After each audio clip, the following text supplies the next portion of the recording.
Hi, it's Maggie the Irish Gypsy here to bring you your July 2022 general readings. We are looking at the first half of July from the 1st through the 15th, and this reading is for the fire sign of Aries, the Ram. Welcome everyone. I hope you're all doing well. As always, thank you for taking the time to be here to watch these videos, liking, sharing, subscribing, supporting, donating, comments. Those of you who reach out for personal readings, it is all welcome and always appreciated. Thank you.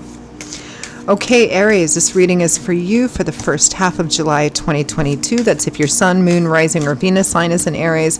It's also relevant if you're cross-watching for an Aries. Of course, it's going to resonate a little differently for everyone. It's a general reading. Watch all of your signs if you know them for any additional insight and perspective. And if you find that something does resonate with you and you would like to take a deeper look at something, reach out for a personal reading for yourself or as a gift for someone else. Personal readings do make great personal gifts.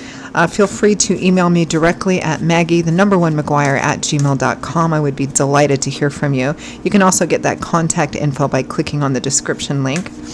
I can usually respond the same day with more information. I do offer quite a wide variety of readings, and I'm pretty timely with scheduling too, so if you're interested, email me. Okay, Aries, let's see what's in store for you for the first half of July. I'm using the Gilded Tarot and I'm using the Tarot of Dreams and then clarifying with the Gilded Tarot. Okay, we begin with the Ten of Wands at the end of your rope. Tens represent cycle endings or cycle completion, full circle. The Ten of Wands is something that has turned into a heavy burden, and it's got to go. It's got to be something needs to be let go of. Something is coming to an end or needs to come to an end. With that, we have you, King of Wands, Leo, Aries, Sagittarius, Sun, Moon, Rising, or Venus. Next, we have the Four of Coins, the Miser card. Can represent stagnation or stability, but it represents somebody who doesn't want to give out or share or not share too much, right? They're hoarding. They're giving you a peek, but they're not giving anything away. Could be you, could be another person. With the Hermit, somebody who spent quite some time in reflection and has a lot of wealth of experience, knowledge, spiritual insight. Can also represent walking a solitary path. I just got a message for some of you that this isn't necessarily such a great combination for you if you're withholding or kind of staying with an old ideology or an old pattern. It's not going to get you what you want, and in fact it may even cost you a relationship or relationships of some kind. Interesting. Somebody needed to hear that. Okay, next we have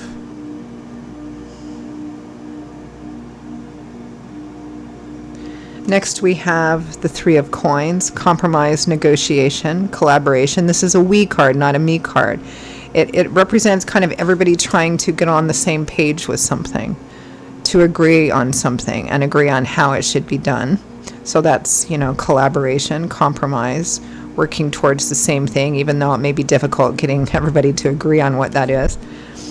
With the Eight of Wands, action, movement, communication, forward, travel.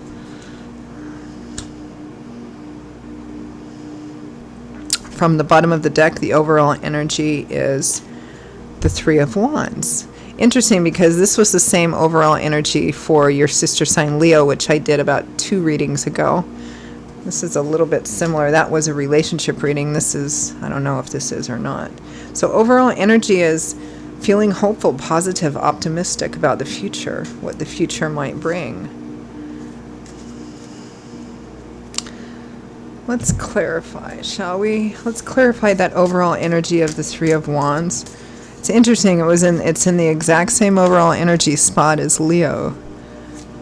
I often, not always, but I often, more than half the time, find similar themes in the same elements like earth, air, fire, water. Not always, though. The Three of Wands was clarified, I think, in Leo's with the Knight of Cups.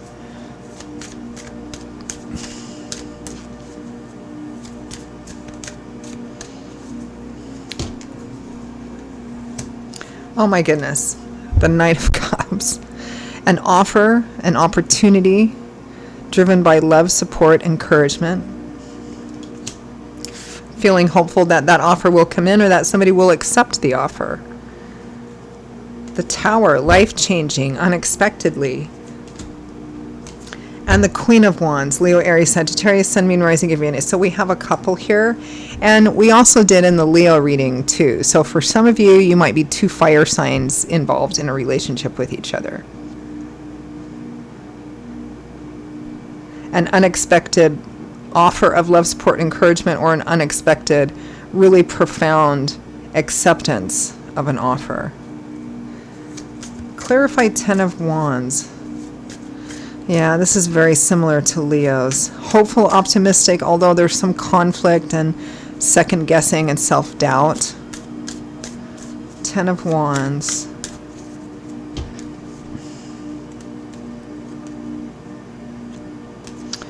The Five of Cups. This is eerily similar to Leo's. Grief over the past, regret, grief over what was lost, what no longer is. Although not everything is lost because you still have two cups upright and full. It might be regret over things in the past. Two of Wands, regret over past decisions and being at a crossroads and trying to figure out what decision, what path should I take? Should I just let this go? This situation, this relationship? Or should I move forward in a different way? Clarify the King of Wands.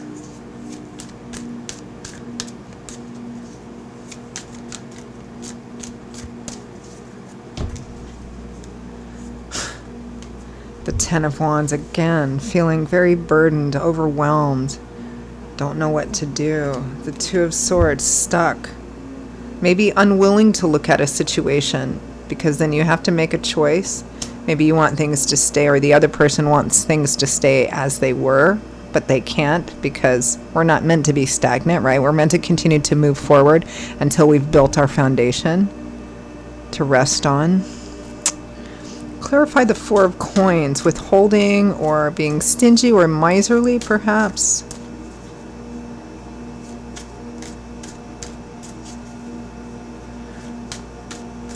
This is a card which often shows up for people who have lost a lot in the past or gone through difficulty in the past, and it makes them kind of be really, really cautious and scared about opening up or giving again. Maybe somebody's afraid of moving forward or giving or sharing because it didn't work out well for them in the past.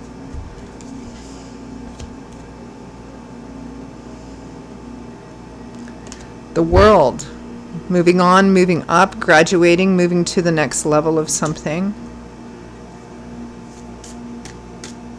This looks like a situation or relationship, because we do have a couple here, King and Queen of Wands, where somebody is afraid to take the next step or move this relationship or situation forward because it's cost them in the past, maybe with somebody else in another time, but they're afraid. They're afraid to kind of move forward, whether it's you or the other person.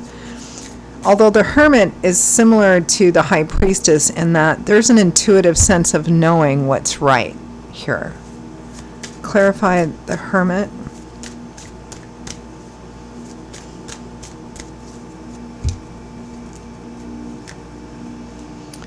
The High Priestess. That's what happens when you're a psychic.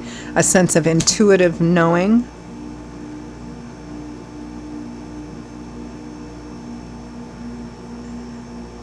And the Star, renewed, restored hope, faith, and optimism, moving forward on a path that you trust is for your joy and fulfillment, trusting in spirit. I feel like you know what the right thing is to do here. Or somebody knows what the right thing is to do here, but they're afraid. They're afraid of some, I think, negative or painful stuff in the past repeating itself. And they want things to be the way that they have been or way that they are because it's safer. Clarify the Three of Coins and the Eight of Wands. Three of Coins.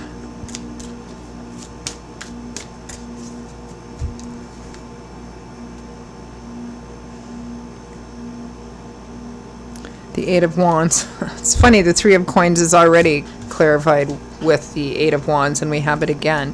Fast movement forward, travel, moving things forward. Clarify the Eight of Wands. Collaboration, working together to move something forward. This is not keeping things as they were or have been. This is moving things forward. Trying to figure out, you know, kind of everybody kind of coming together and getting on the same page with doing that.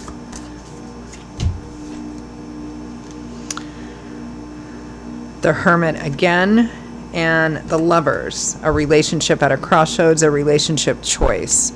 Yeah, it feels like the right thing to do here is to move forward. Move this relationship, move this situation forward, take the next step, whatever that is for you. There's the conventional steps, right? And that you intuitively know what to do, or the other person does. But there's a fear, and that's understandable. But we're not meant to be stagnant, not relationships, not jobs, until you've built that solid foundation that you can just rest in. There's still another step or whatever to be taken here. It's just that there's fear in the way, and it's understandable, but it still looks like you know the intuitive decision, or the other person does, that you know, you need to move forward here. So let's end with advice, guidance, feedback.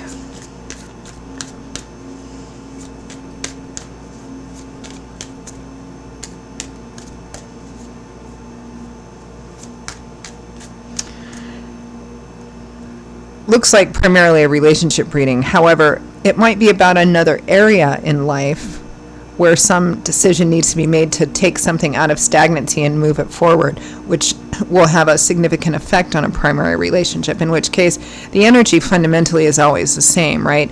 It's about knowing that something needs to move forward in order to grow and to thrive and to be healthy, whether that's a relationship or a business or a project, some situation. Advice and guidance. Six of Wands, victory, triumph, success. With the Hierophant, the convention, the tradition, doing the prescribed, normal, conventional thing. I mean, for example, in relationships, the norm, the convention would be the institution of marriage. You start dating, they meet your friends, relatives, family, you get engaged, you get married, you move in together. Like, that's the conventional path, right? And then the Three of Wands again, feeling hopeful, positive, and optimistic about the future.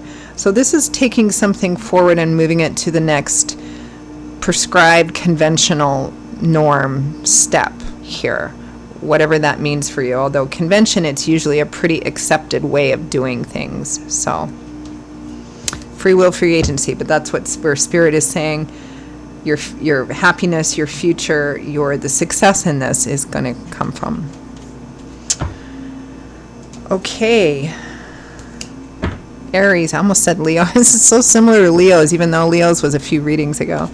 Those are your messages, Aries, for the first half of July. I hope that what Spirit has shown us here has been of some help, or at least reflection, food for thought.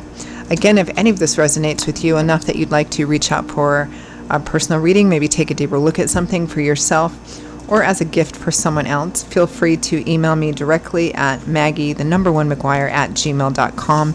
You can also get that contact info by clicking the description link with this video. I would be most happy to hear from you and to work with you.